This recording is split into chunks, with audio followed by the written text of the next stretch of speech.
to get things rolling. So once again, welcome everyone to the Clear Admit MBA Essay Insight event. I'm Graham Richmond, and I'm hosting this event. I'm mostly going to just try to stay out of the way. I'm the co-founder of Clear Admit. That's probably all you really need to know about me. I really want to introduce our guests today because we have a great panel of schools joining us to talk about application essays. So let's dive in. So first up, we have Cindy Millette, who's the Senior Associate Director of Full-Time Admissions at Berkeley Haas. Hey, Cindy. Hi, Graham. Nice to see everybody. I'm glad to be here. Happy to answer questions that come through the panel. All right, excellent. Yeah, it's a thrill to have you with us today. Next up, I want to introduce Lehman Robinson, who's an Associate Director of Diversity Admissions and Outreach over at Chicago Booth. Welcome, Lehman. Hi, Graham, and hi, everyone. Thanks for having me today. Excited to be here. It's a pleasure. And then our next panelist is Chelsea Hahn, and she's the Associate Director of Admissions and Scholarship at Cornell's Johnson College of Business. Welcome, Chelsea. Thanks, Graham. Hey, everybody. What a really diverse group of people online with us today. Thanks so much for joining. I'm really excited to be here. Yeah, it seems like we've hit a sweet spot in terms of the time of day. I guess we were able to attract people from all over the world, which is really great. Next up, we've got Jeb Butler, who is the Director of Operations over in the admissions office at Wharton at the University of Pennsylvania. Welcome, Jeb. Thanks, Graham. Hi, everybody. So great to see almost 300 of you joining us. It's really always excited to see everyone for these Clear Admit events. So welcome, and we're hopeful we're able to help you out today. Excellent. And last but not least, we have Laurel Grodman, who is the Assistant Dean for Admissions at the Yale School of Management. Welcome, Laurel. Thank you, Graham, and thanks for having me back. This is one of my very favorite events, so looking forward to it. All right, excellent. No pressure now. Now I feel like we have to. All right, so what we're going to do today is I've got a bunch of questions that I wanted to ask the schools, and we're going to dive into the essays. I'm kind of assuming that most people joining us are, probably applying in round 2 or maybe at some point in the future, because many of your round 1 deadlines have passed, but it's possible people are really in the middle of this. So I'm hoping that the lessons that we learned today are going to be incredibly useful as you set out to write essays and things. So what we're going to do to start is, Laura, let's stay with you so we can go backwards through the group here. I wanted to ask you just sort of what role do you think the essays play in the application process? And what's something that you find challenging when you have to review the essay portion of an application? Sure, and that we actually just completed our annual rater training, so this is all very fresh in my mind, and we spent a good amount of time talking about essays. But maybe the little bit underwhelming answer for a panel that's all about essays is, I'd say within the Yale process, it actually plays a relatively small role within the overall application. And I know people spend a lot of time preparing their essays, and I know it can feel like something that, especially because we all have different essays, you have to invest a lot of kind of time and energy in. But I will say, hopefully the good news within our process is, relative to your academic history that you're presenting, relative to your work experience, the essay plays, a much more marginal role. It gives us a little bit better of a sense of your candidacy and, talking about something that's important to you. But in the scheme of things, it's definitely not the foundation of the evaluation process. So maybe tied to that, something I think that can be challenging with respect to that is it's such a salient part of the application. It's you, it's your voice, it's often an interesting tidbit that you're sharing about yourself. So I think as a reviewer, it can be challenging not to get sort of overly influenced by something that we're reading. But that's why we train, and that's why we talk about this. And so I think our team is able to do a good job putting it in context. Okay, good. So putting everyone at ease a little bit, because what you're basically saying is it's one piece of the puzzle, and it's not the end all be all. And I do think, candidates spend a lot of time on their application essays, and so they feel like relative, that it's like super important. So it's good to know that it's a piece of the puzzle. Jeb, how about you at Wharton? Like, what role do the essays play in this process, and anything you find challenging when you're reading these essays? Yeah, sure. So for us, and I think for a lot of us, really, the essays are just one component that we're considering. It's something that in many ways allows us to see how you communicate. A lot of times people think, you only have to be good at math to get an MBA. Not the case. You need to be an effective communicator, especially in writing. So that's kind of a very specific part of it. But I think for me as an admissions officer, when I'm looking at a PDF on a screen, I'm trying to kind of render a human being. I'm trying to see a well-rounded person. And I think the essays are a huge part of that, because if you think about it, the essays are really the most organic part of the application. This is something that you're effectively building from scratch, right? So for me, as a general matter, I find these the most interesting, which kind of lends itself to the second question. Something I find challenging, truthfully, is not being too nitpicky. Before my life in admissions, I used to be a college English instructor. So for me, not harping on things like comma splices or dangling participles or misplaced modifiers, things like that, I've mostly let go of it. Mainly, I'm asking myself, can you communicate effectively? Is this not too egregious? And I've mostly gotten over it. But for me, it's not being too nitpicky. That's kind of where I need to draw my line. Got it. Okay, that's helpful. Chelsea, at Cornell Johnson, what role do the essays play? And yeah, something you find challenging when you're reading the essay portion. Yeah, absolutely. For us, at least at Johnson, I think the essays are a really important factor that we take into consideration when we're evaluating a candidate's fit for the program. I think we're a very small and tight-knit and collaborative community, and the essays and the questions that we ask are very intentional. And so they play a big part in our ability to assess a candidate's amount of research and homework that they've done on their end to identify Johnson as a good fit for them. Something that I find to be really challenging when I review essays is related to a candidate missing the mark or not making the best use of the prompt, especially when they're applying to multiple programs and they're trying to complete various essay prompts. We, as the schools, ask our essay questions for a reason. We're very intentional about why we're asking you to answer certain questions. And when someone really misses the mark and they don't give us the response to the actual prompt that we're really looking for, that can be really disappointing, because to my colleague's earlier point, the essay is the only aspect, or the primary aspect of the application where the candidate has the most control. So this is really your opportunity to do your best with these essays. You can't really change your GPA, your resume, and your work experience looks the way that it is. Your letter of recommendation is objective and comes from another person. So when someone doesn't take advantage of using the prompts the way that they're written, that to me can be a little bit disappointing, and I find that challenging. Got it. Okay. Yeah. Excellent advice. Robinson, at Chicago Booth, yeah, what role are the essays playing? And yeah, anything you find challenging when you're reading them? Yeah, and I do want to kind of piggyback off what Chelsea just mentioned about a lot of your application components are already set, right? Your GPA from undergrad, your professional experience, a lot of that is already set. But the essay is really a chance for us to really get a better understanding of, the applicant and their goals. And it's also a chance for us to really hear their voice and their story. We want to know why you're interested in Booth, what you hope to achieve, and why Booth's culture and learning environment really is going to be the good fit for you. And being that essays are my favorite personally, part of the application review process, they give me that opportunity again to hear in greater detail more about the applicant, their background, their goals. But something that I do find challenging when reviewing those is when applicants aren't really being their authentic selves, right? They're typically writing what they think we want to hear versus really writing what, and being true to their authentic selves. Yeah, that's something we've heard. We've done these events over the course of this admission season, and that's a recurring theme, this notion that, be yourself. Everyone's unique, right? So it's just helpful to just be authentic, as you say. Cindy, you've been patient since we went backwards through the alphabet. But yeah, what do you think about this? What role do the essays play, and anything you find challenging? Yeah, I think a lot of what I was going to say has been said. There's a lot of themes here. Certainly, it's a holistic process, so it's one piece. So if you don't get the essay right, it doesn't mean it's the end all. However, they are an important role. It's one of my favorite parts of the application because I get to see the culture ad. I kind of see what this person would be like if they showed up on campus. Again, like Chelsea mentioned, we're very intentional about the essays we ask for our school.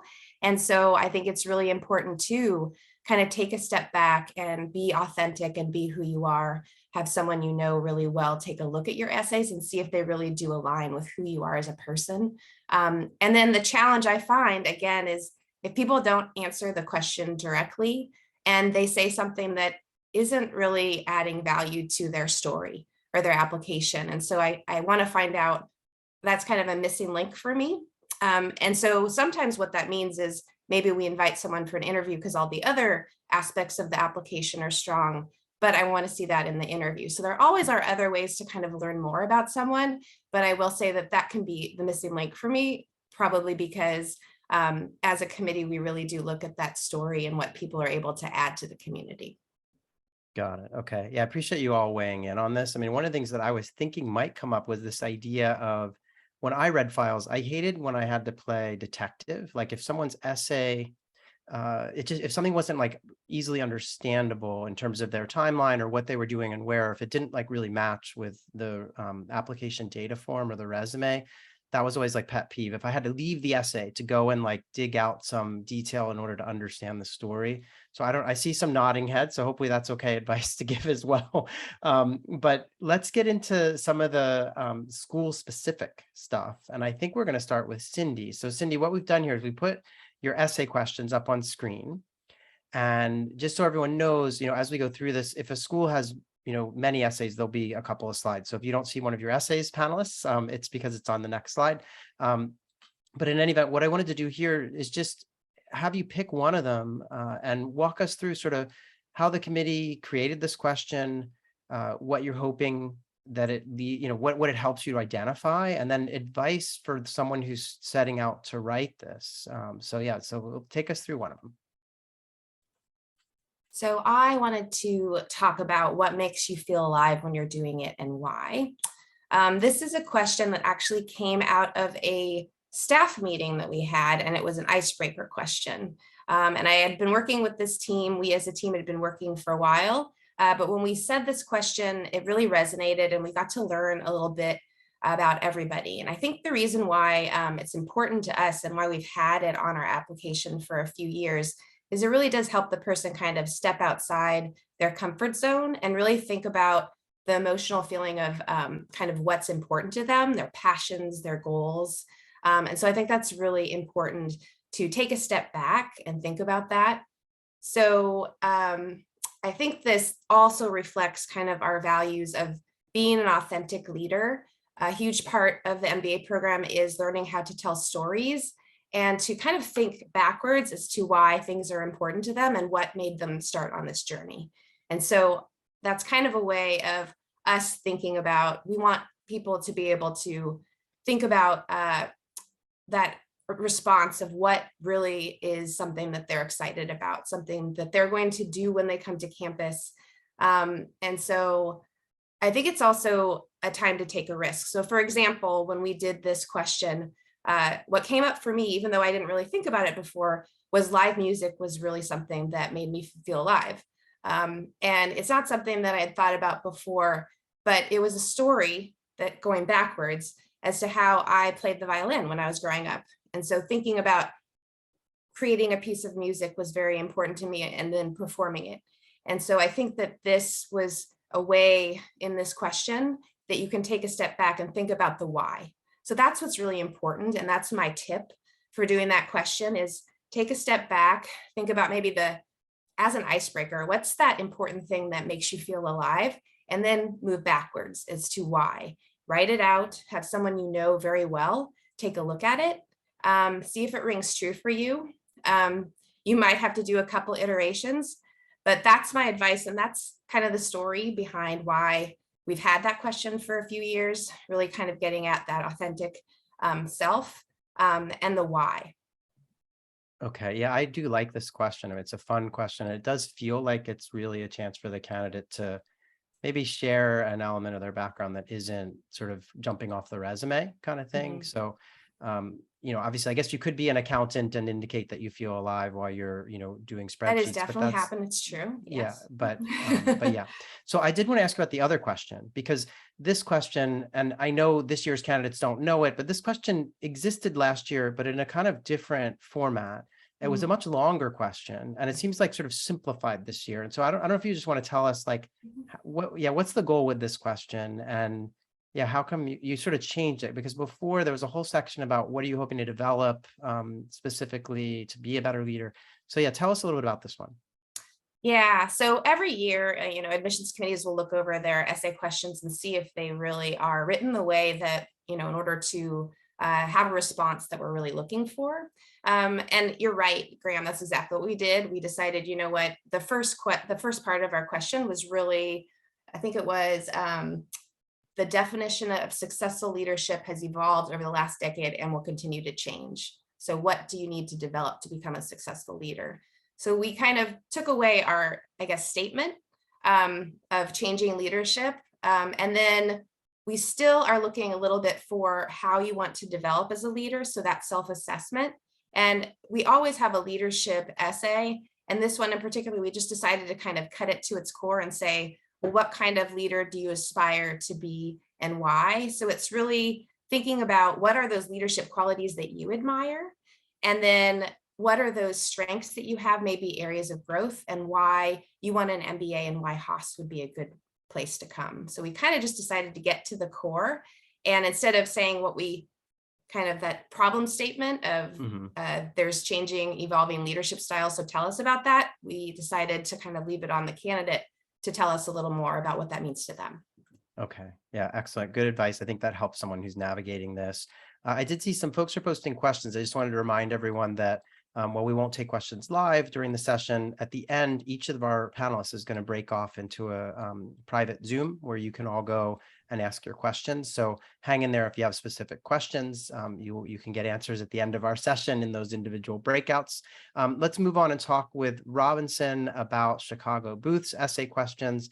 I think we have a slide here. So yeah, the same thing as we did with Cindy, Robinson, I'd love for you to just pick one of the essays and tell us a little bit more about it. And again, why you ask it, how someone can be effective in responding, et cetera. Okay. Yeah, I'm going to go ahead and focus actually on essay number 2, just because that's the one that I get a lot of questions about.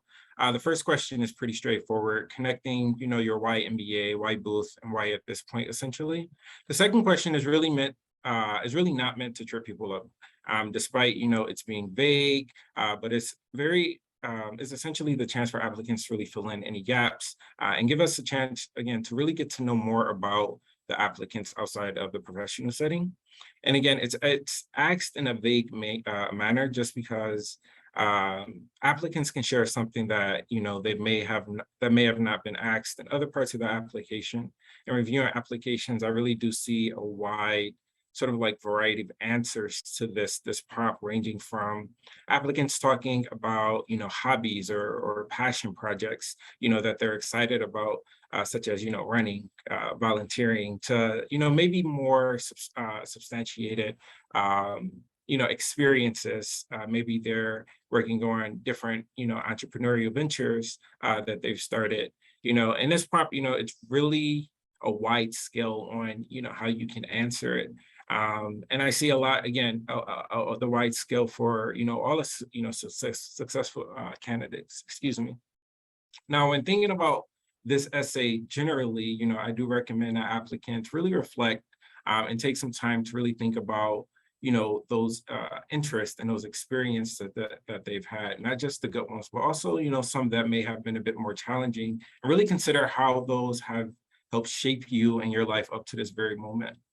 How have either, your goals or your values, remained the same or shifted due to that particular experience? And really, how do you hope to bring that experience into the classroom while you're a student at Booth? And again, we left this question kind of vague, right? This approach really help correlates with what our approach is to our flexible curriculum at Booth. At Booth, we allow students to really forge their own paths and develop their own curriculum pathways. So this essay really provides that opportunity before becoming a student to take that flexible approach and answer this prompt in a way that essentially is a way for you to go ahead, how you interpret it. The advice that I would give applicants when approaching this essay is, again, to be authentic, right? Show us your interest, your enthusiasm, and really tie it back to Booth, connect it back to Booth, and how does, what you talk about here reflect and connects to obtaining your MBA overall? The best thing that MBA applicants can really do when getting to know about schools is, to attend events and speak with members of the different communities. And sometimes I really see students use this essay as an opportunity to connect the dots for us, right? Maybe you've had a personal experience while visiting booth, or you met with a student, and it was in that moment that you decided that, yeah, I want to be a part of this community. So again, maybe talk about that here in this essay, but connect the dots for us, because that is sometimes very helpful for us, as we can help, as it helps us really see how you will fit into the community and the overall thread at Booth. Got it. Yeah, and I apologize. I actually called you by your last name when we were just going through here. So sorry about that, Lehman. But what I was thinking about as you're talking about this is that this essay is really interesting in that it gives somebody a chance, there is that leeway. And I thought it was interesting you talk about the flexibility of the curriculum at Booth, because that's a really good match in that respect. But it is interesting. And I love the idea that you're saying connect the dots, because I think on some levels, if you're asking this question and wanting to know about someone's background and the other things that make up who they are, you're also, as an admissions reader, wanting to map that to, okay, how will they bring that into our community? Like, what are they going to be involved in and that sort of thing? So I did want to ask you a follow-up question. Okay. And that is, I'm sure that everyone notices here that it says 250 word minimum for both of your essays. And, you guys are the only school that do it that way. And I know I've asked some of your colleagues before, but I would love for our audience to hear about, like, are you receiving like lots of 2,000 word essays, or what, any guidance here? Because that is kind of an unusual thing to just have a minimum and not a maximum.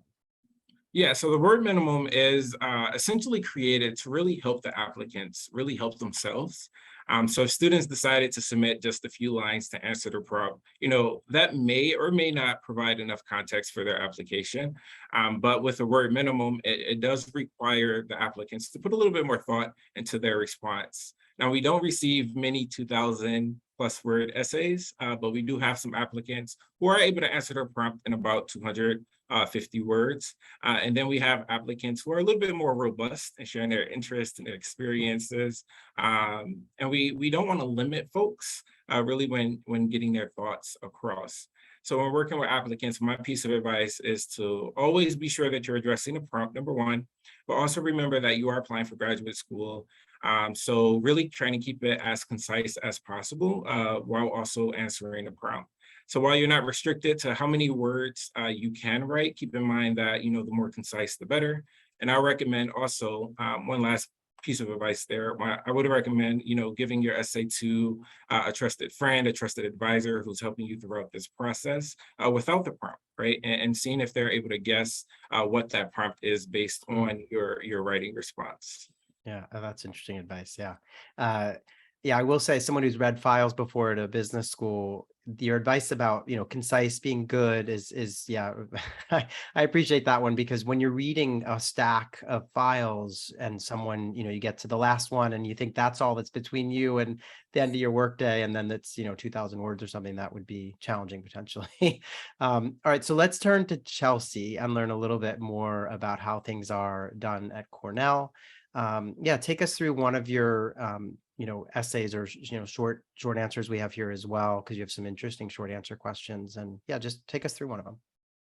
Sure. Yeah, I'll focus on the impact essay, which is listed as number one here on the screen. And the reason why, this is our goals statement, which is, okay, yes, thank you. I will start with essay number 2, which is our impact essay. And this is our longer prompt. And essentially we ask candidates to think about how they intend to make a meaningful impact on an elite MBA community. This is part of our application for admission, because a real common thread among the students in our program here at Johnson is a organic and innate desire to give back. And our students are really looking for ways to contribute and make an impact on Johnson, Cornell, the upstate New York, Finger Lakes region, and all of the above. So yes, this probably does require applicants to do a little bit of homework and due diligence on their end to really identify the specific resources and aspects of the program and the opportunities here that resonate with them and that are of interest to them. But we think it's actually in the candidate's benefit to do some of that homework anyway as part of your process to identify which school is the best fit for you. So that's why we have our impact essay. It's also because nobody in our program here at Johnson ended up here by accident. Our students are very intentional about looking for an experience that they can have in a less major metropolitan area and a smaller, more intimate, tight-knit experience and type of community. So our impact essay really is an opportunity for candidates to highlight the ways in which they see themselves potentially giving back and getting involved and contributing to that type of community that we have here at Cornell. Got it. Okay. I guess, one of the things I wanted to ask you is we can go back to the other slide because you have some other questions. And I wanted to ask a kind of question about your goals stuff. So you have this fill in the blank. My goal is to work as a role at company within industry, right? So everyone can see that on screen here. And you have it for both the short term kind of and the longer term. And I wondered, just like where this comes from, because a lot of schools have a sort of open-ended, tell us about your plans, but this is like very specific. And I just wondered, where does that come from, and any advice that you have for someone thinking through on, kind of how to answer this? Yeah, absolutely. And first I need to apologize because I thought we were going to start with the impact essay. Most of the time, that's what I'm focusing on talking about. So happy to talk about this goals statement is essentially what we call it, because to your point, it is fill in the blank and it's very specific. A few years back, maybe, if you looked at our application, maybe 5+ years ago, this was more open-ended, and it did allow candidates to provide some additional rationale and explanation surrounding their goals and what they were hoping to do post-MBA. What we found actually was that we were able to get a better sense of a candidate's post-MBA plans when they could really get to the point and be a little bit more specific with us upfront. So we ask for immediately post-MBA and then longer term, 5 to 10 years out, where someone wants to be, role, company, and industry. We want to make sure that we're a good school and a good place for that student to achieve what they're looking to do after business school. So we want to make sure we can give you the resources, the support, and provide you with the platform to really transition and facilitate that post-MBA plan.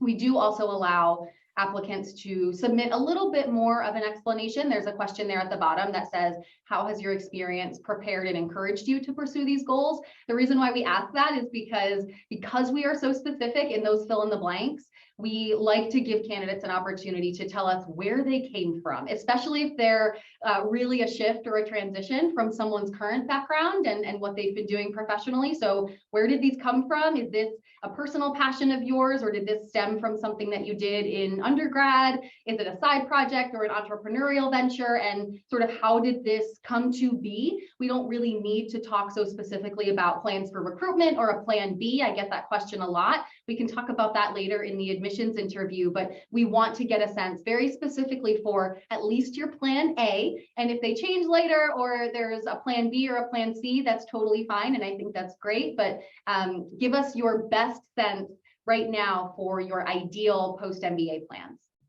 Got it. I think it's a really fun exercise. And I think as a little bit of a data geek, it's kind of good that you're able to collect this information from your applicant pool in a kind of, more binary way instead of just prose, right? So in any event, appreciate you kind of shedding light on that. And I think, for candidates, like thinking this through is an important step, like thinking about what you might do, even if we know that, people arrive at business school, sometimes plans change or they fall in love with another subject area or a job.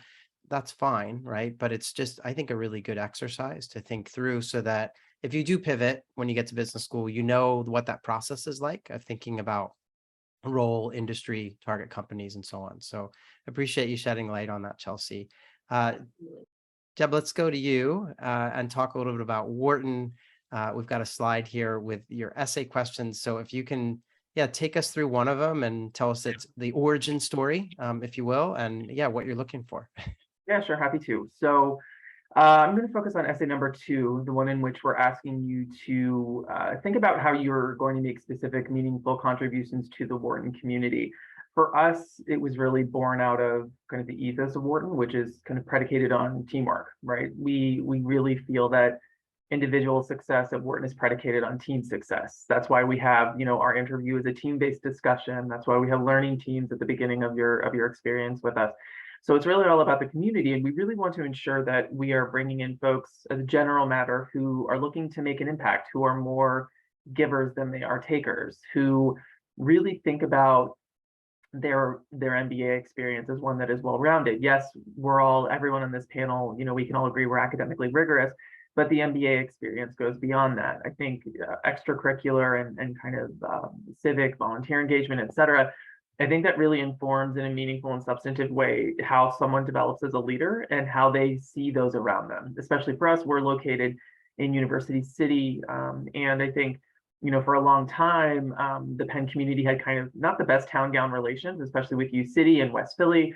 So I think projecting how you're going to give back not only to those around you in your classroom, but also within the greater Philadelphia community is an important thinking exercise if you're thinking about Penn and Wharton specifically. So for us, we really are hopeful that candidates, and really in both essays, but since I'm focusing on the second one, we're hoping that you take the time to synthesize. We're not looking for you to indicate a bulleted list of what you hope to engage in, what clubs you're interested in, et cetera. We're really looking to learn a little bit more about you, especially maybe, and this is how a lot of candidates approach the question, they might meditate on a really impactful experience that they had in the past that led them to, maybe an activity or engagement or a volunteer opportunity that really made an impact on them, and how they might try to continue or translate that at Wharton, just because we do have a lot of things available to our students. I think it's important here to do a little bit of due diligence. It's important to kind of see what we offer. And there are a lot of instances in which candidates are able to articulate or share something that we don't have, and they're able to really synthesize it in relative to their own experience. So it's really wonderful to see kind of that full circle moment for them. But for us, it comes down to community. That's really what we're hoping to learn from you. I think a good kind of pre-writing exercise that I often indicate to potential candidates, think about yourself as a Wharton alum. Look back and what was your community legacy? What did you leave here to make the place better, not only for yourself, but more importantly for those around you? I think that's really what we're trying to glean from this question. Got it. Yeah, that's a really interesting exercise too. This idea of imagining on graduation day, what would someone say? What was Jeb known for as a student here? What clubs was he in? What did he do on campus, et cetera? How did he get involved with the community? So I think that's an interesting way to think of it. So can we talk about the other question actually, Jeb? The first essay, I had a question about, it says specifically, how do you plan to use the Wharton MBA program to help you achieve your future professional goals? And so that sort of specification around professional jumps out at me. And so I just wondered, so that means we shouldn't be talking about kind of personal development, or I guess only as it pertains to one's ability to excel in their career, or how do you approach that? Sure. So this question, I think, is very utilitarian in nature. We're trying to figure out what you want to do with your life, broadly speaking. You're not wedded to it. Anything that you say, like if you say you want to go into marketing and you come here and you wind up going into consulting, we're not going to find you at graduation or anything and be like, you lied. That's not how it works. Really, we're just trying to understand if we can kind of career map you.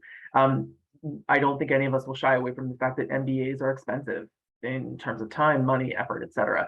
So we really want to ensure that your return on your own investment, should you decide to join us, is a good one, right? So we want to ensure that we're going to be able to help you achieve your goals from a couple of different perspectives, right? Especially the career perspective, because I do think outcomes are important. You're coming to an MBA program, obviously for academic edification, but a lot of students are coming to better themselves in terms of their career prospects. So we really want to make sure that we can kind of hold that end of the bargain. We never want to invite anyone into our community who wouldn't be able to achieve their goals by joining us. That's just futile on both sides, right? So I don't think that this essay precludes you from talking about personal growth. I think you shouldn't really have that as your main driver, right? Just because that's not what the essay question is about, right? I think it's really important to really think about, short, medium, and long-term goals if you're able to articulate those. They don't have to be super specific. A lot of people are actually very specific, which isn't a surprise. I think that's kind of the typical business school student. But at the same time, if we're able to kind of see what your path looks like, that's going to be really important. And moreover, is it realistic? For example, if you're someone who's coming from Teach for America and you're talking about going into private equity and you don't talk about having a stop in investment banking, we're going to see you as a little bit unrealistic, right? So I think it's important to be able to articulate that in a way that is logical, legible, and really codifiable for us, so we can map you, so we can place you. I think if within the narrative itself, if you don't rupture it with kind of personal anecdotes or personal growth points, I think that's fine, but it shouldn't be the main driver of your essay. Okay, that's super helpful. Yeah, and I definitely understand how that, desire to sort of map someone is, that's always kind of top of mind when you're reading files, especially because, you have to interact with your colleagues from career services who are always interested in finding a home for people when they finish the program. So, And they will let us know if yeah, they do. Yes, they do. So- They have a way of letting you know. Yes. Yeah. All right, appreciate that. Laurel, you've been patient. Let's talk about Yale School of Management. You just have the one question, and you did say it's just sort of one factor anyway, but let's talk about this question. Like, tell us a little bit about why you ask it. It is an unusual question. I mean, it's not about career goals per se, and it's a little different. So tell us about it. Sorry, realized I'm still muted.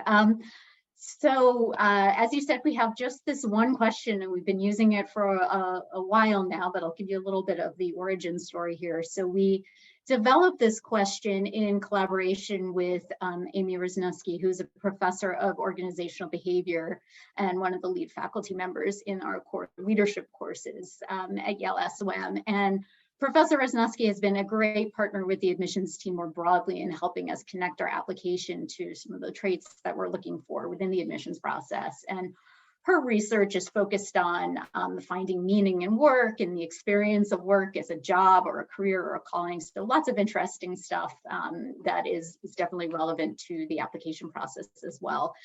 And so when we developed this question with her, it was really with the idea in mind that your time in business school and the path that you take from business school represents significant commitments in your life. So it's valuable for us to understand how you've previously approached a commitment that's been of major importance to you.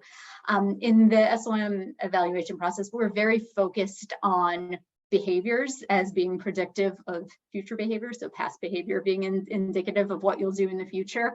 And there's a lot of evidence around this in terms of how we conduct our interviews and how we've approached the essay questions. So we are, we're looking for people who are thoughtful and committed to making an impact on the communities that they've been a part of, or for the goals they've set themselves out to accomplish. And so, like I said, we're interested in seeing how you've done this in the past. This doesn't always mean that you're out in front, but that you're able to sustain a commitment and take the appropriate actions on something that's been meaningful to you. And so, as I said earlier, this is just one part of your application. We're drawing these sort of pieces of evidence about your ability to commit yourself academically and professionally in a lot of different areas as well. But this gives you a chance to talk a little bit more about how you approach commitment in your own voice. And so we get a lot of questions around topic here, and I can't stress enough, your topic is less important to us than that approach. I would definitely spend the bulk of your essay talking about the approach, the steps you've taken towards that commitment over time. To some extent, as a committee, we're pretty topic agnostic. We leave the prompt intentionally broad so that commitment can be personal or professional. It could also be something really specific, like running a marathon, or it could be something really expansive, like an ideal. We actually spent a lot of time in our reader training this year talking about those ideal essays and what makes one effective versus not. And sort of in a nutshell, if you're going to talk about a broad ideal like sustainability or something that you've committed yourself to over time, it's still going to be really important to talk not just briefly, oh, I did this here and that there, but in a sustained way, how have you committed yourself to that ideal over time? But like I said, there's not one type of topic that's inherently more compelling or beneficial to you than another. It's really something that's going to allow you to describe that detailed approach to us. And again, when you're thinking about the topic, don't sweat it too much. When you hear biggest commitment, there's probably two or three things that come immediately to mind for you. So pick one of those. Pick the one that you feel like you're going to be able to write most effectively about. This shouldn't be something that you need to spend kind of weeks thinking about. And like all of us have said, it does give you a chance to be a little bit more genuine and personal in getting the chance to speak in your own words about something that means a lot to you, and it humanizes the application that we ultimately get to see. Got it. Okay, so yeah, it sounds like the key advice here is don't sweat the topic so much as the evidence that you're going to give to support the commitment or the context of like what you've been doing Exactly. to support that. Now, I'm still going to ask you, I always ask you this question. I know you're kind of probably waiting for it, which is that, if you have a kid or you're married or, these things that people do in their lives that not every MBA applicant has done, but some have done. Often that feels like if you're just honestly answering the question, wow, having a child is probably the biggest commitment I've ever made, or getting married, or so any advice there? I know you just said, don't worry about the topic, but I just sometimes wonder if someone's going to feel like it's not genuine to say, I'm actually one of the biggest commitments I've made, or technically the biggest commitment I've made is to sustainability, like you said. And they might not feel genuine about that if they also like have a child or something. Like they might feel like, well, technically having the kid is probably a bigger commitment, but yeah. So how does someone weigh that? Yeah, I mean, we're not going to send a note to your child 10 years from now and say, hey, you may not know this, but you were not selected as the biggest commitment. I mean, that's why I said really think about the two or three and pick the one that you feel like you're going to be able to write most effectively about. And I think that answer would be different for everyone individually. In some cases, writing about something personal comes more naturally, and you're able to think about all the behaviors you do on a day-to-day or a year-to-year basis in support of that commitment, and that's what's going to be the most effective essay for you. Other people would rather stay away from that and have a more professionally oriented commitment, or something that feels a little bit less either personal or maybe mundane, for lack of a better word, to them. Again, that answer is going to be so different for everyone. But what I would encourage you is don't worry about being memorable or unique. Many of our commitments are of the more kind of mundane or day-to-day nature. It doesn't need to be something that stands out as different from the other thousands of applicants every year. That's a really hard starting point. So I would say just worry about yourself and what feels most important commitment-wise to you, and not how that's going to look relative to other candidates' commitments. Got it. Okay, super. Thanks for indulging me on that question. All right, so now what we're going to do is we have some lightning round questions that we're going to get into. And before we do that, I just want to remind everyone, when we wrap up in about 10 or 15 minutes or so, each of our panelists is going to jump off into an individual Zoom. We will be emailing all of you who are joining us the links to those Zooms, and we'll also post them in the chat here so you can copy them down or copy paste them so that you have them, and you will be able to go to multiple rooms one at a time, of course, because you can't be in more than one at the same time, but you will be able to ask your questions of our panelists. They've graciously agreed to hang out for a bit afterwards and do these kind of breakouts. But before we get to that, I wanted to stay with you, Laura. We'll just go back through. And I wanted to just ask you, what is your absolute favorite spot on the Yale SOM campus and why? So New Haven sort of has an embarrassment of riches when it comes to food, given our size. And this is technically right outside of the SOM campus, but we have a lineup of food trucks that come around every day at lunchtime, and you can kind of get a sampling of many of the types of cuisines in the area. So there are a lot of people that flock to the food trucks just off technically our campus at lunchtime. Nice. Okay, now I know what I'm doing next time I'm in New Haven. Jeb, how about you? What's your favorite spot on Wharton's campus? Sure. So I think it's a tie.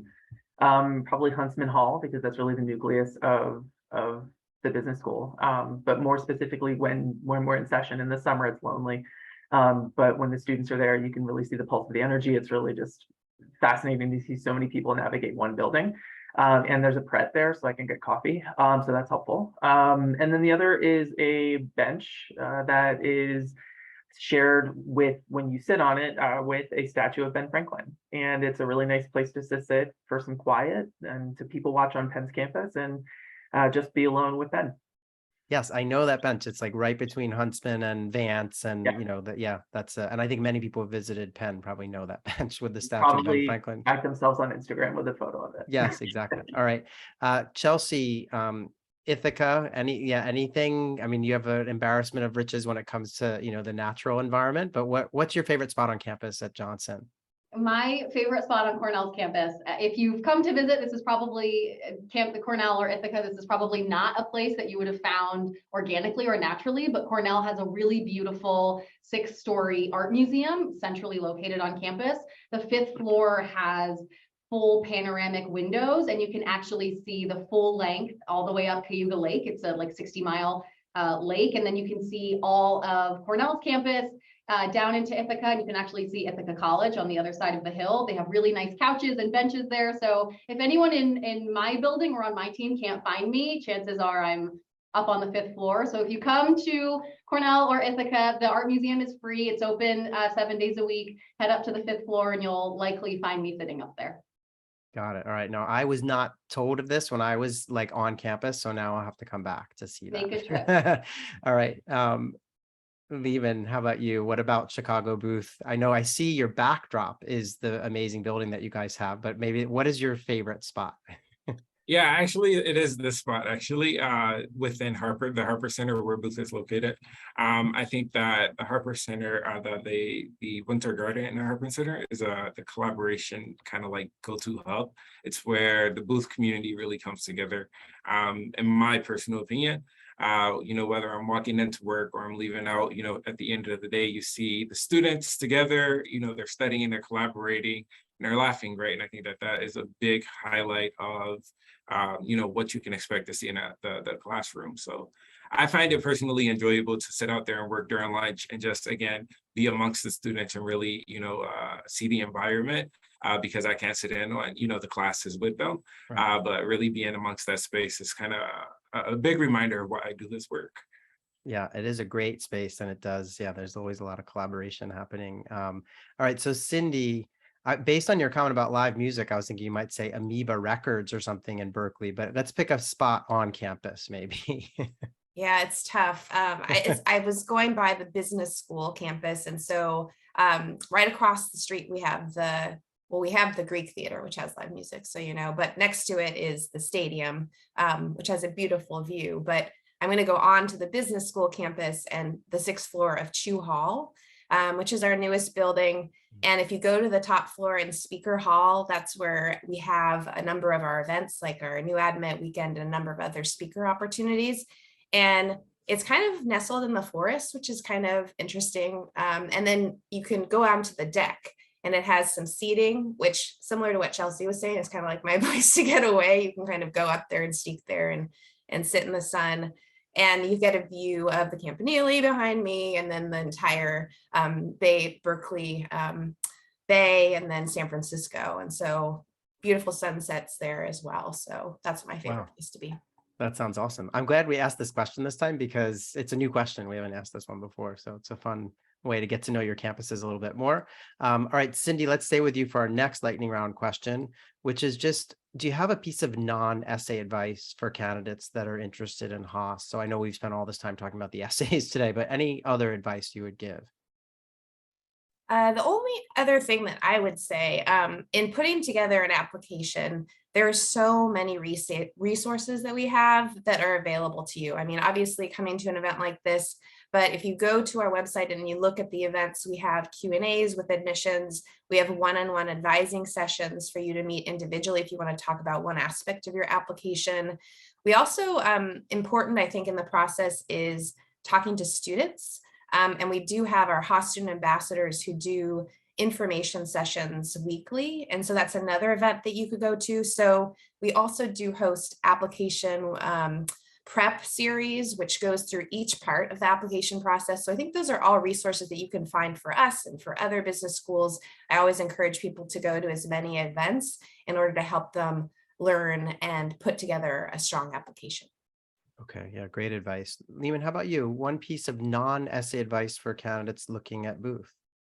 Yeah, my biggest advice is to really take advantage and manage your time wisely.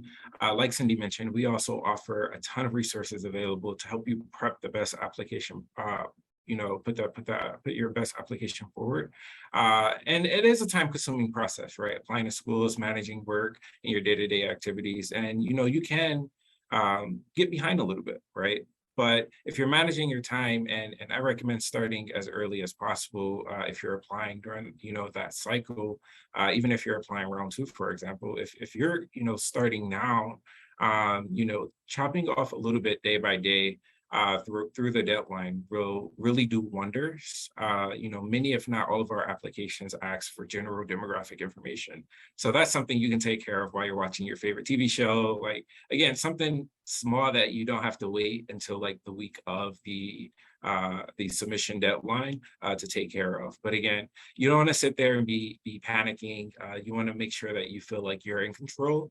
And I think that in order to feel, to be in control, better control of your application submission process is to definitely manage your time.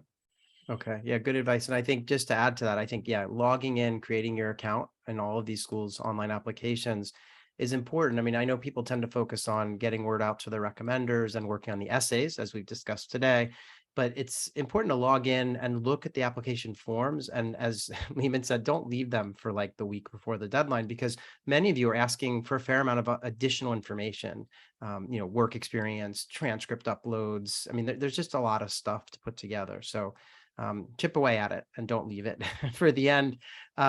Chelsea, how about you? One piece of non-essay advice for those candidates applying to Johnson. Sure. And typically my advice is a little bit more tactical. And Graham, you highlighted this a little bit earlier related to not putting anything in your essays or anywhere in your application that would cause us to have questions. So make sure that your work experience and your work history aligns, it's in chronological order and it makes sense and your dates are accurate. So since we've already talked about that, I guess the thing that I'll say is, if you are looking at different schools and profiles and data, you see their stats, their class averages and things like that, don't exclude yourself from a process or count yourself out if you feel like maybe you don't fit or you're not going to be admitted to or a potential good fit for that community. They're just averages, they're just ranges, and they're in no way comprehensive of every member of our communities. So I guess that's the more general advice for any program that you're applying to, but don't exclude yourself from a process or a program or a school if you think that potentially you're not a good fit. Yeah, that's terrific advice. And it's been echoed by some of the other, programs that we've had, talking on these events. And yeah, I mean, we say it on the Cleared, we do a podcast at Cleared Event once a week where we talk about candidates and candidacies. And, that's like just a recurring refrain. Like if you don't apply, you'll never know if you're going to get in or not. So it's really important to, stay in the race if you're interested in the program and passionate about it. Let's move on. Jeb, one piece of non-essay advice for those applying to Wharton. Sure. I would say bet on yourself. This is not the time to drop an anchor in a headspace where you're questioning yourself. You got to this point for a reason, right? You've worked hard, both academically and in your professional sphere. I think it's important to approach this confidently. We can tell immediately in an application when someone's not confident. It's put together hastily. We can't really suss out someone's motivation. There are just kind of telltale signs. So I think you have every reason to approach the process confidently. I hear a lot of candidates talk about imposter syndrome. Really not space for that. Really, you want to make sure that you're approaching the application in a good headspace, know that you're ready for whatever the next step is, because that's only going to allow you to put together an application that is reflective of you as a whole candidate. I think that's really quite important. Okay. Yeah. Good advice. Laurel, over at Yale, any non-essay advice? Yeah, and I think everything that my admissions colleagues have shared so far has been great. I'll suggest something that I think, Graham, you touched upon before, and I think someone else did as well, around connecting the dots. So, and this I think also ties into giving yourself enough time to complete the application. A lot of our applications will give you opportunities here and there to connect those dots. So, for example, when you enter your work experience in the Yale SOM application, you have an opportunity to say, we ask you, why have you left this position? And it's not meant to be an essay, but it's not terribly helpful when you say, got a new opportunity or switching jobs. These are very kind of self-evident things. Use that as an opportunity to explain it, particularly if you've made a more dramatic pivot. What was behind that?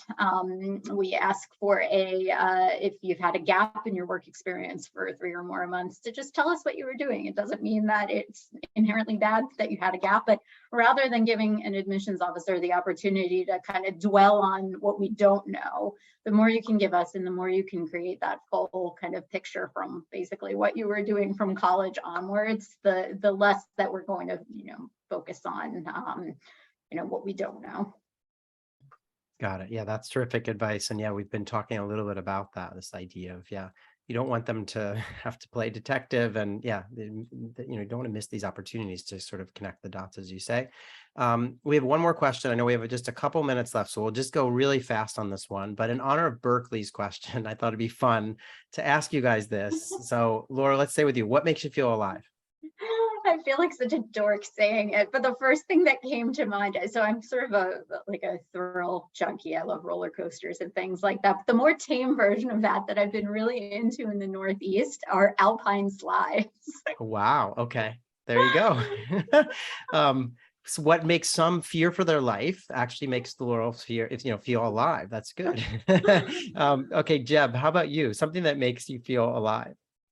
So since the onslaught of the pandemic, I've been a lot more cautious, and I've always been a square. So at this point now, like going to Trader Joe's during after work hours, it's pretty crazy. So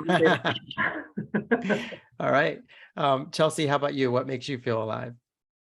Yeah, I think at least probably more so now than maybe 3+ years ago, but travel makes me feel pretty alive now after being home for 2 years, going out, especially internationally, into a different culture with a language barrier. Nothing humbles me more than experiencing something that is very much out of my comfort zone and different than from home from me. Got it. Okay. Yeah, that's great. I think we can all agree with that. Lehman, how about you? What makes you feel alive? Yeah, similarly to Chelsea, anything that forces me to get out of my comfort zone and really helps me push myself. So that can be anything from, activities that, I find out here in Chicago, or, something, going traveling, or, anything. Just being outside of my comfort zone makes me feel a little bit more alive. Okay, got it.